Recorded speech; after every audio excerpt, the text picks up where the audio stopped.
Hello everyone, सबैजनालाई नमस्कार भन्न चाहन्छु। आज चाहिँ हामी यहाँनिर पशुपतिमा हाम्रो फ्यामिली चाहिँ दर्शन आएको छौँ र हनुमानजीलाई एक बाल्टी पैसा पनि दिँदैछौँ साथीहरू।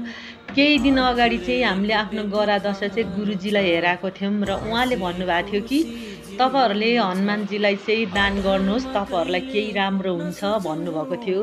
त्यसैले चाहिँ हामीले दान गरेको साथीहरू। त्यस्तो नराम्रो नभनिदिनु होला र नराम्रो कमेन्टहरू पनि नराखिदिनु होला भन्न चाहन्छु। हुन त धर्म कमाउनलाई कुनै मठ मन्दिर जानुपर्छ भनेर धाउनुपर्छ भन्ने छैन, तर पनि एउटा आस्था हो साथीहरू। विश्वास चाहिँ म भन्दिनँ, थोरै आस्था। र मैले चाहिँ यहाँनिर कुनै पनि राम्रो मान्छेलाई चाहिँ दिएको छुइनँ जसले आँखा देख्दैन, जसको हात खुट्टा चल्दैन र जसको बोली आउँदैन हो, उहाँहरूलाई मात्र मैले हेरेर दिएको छु।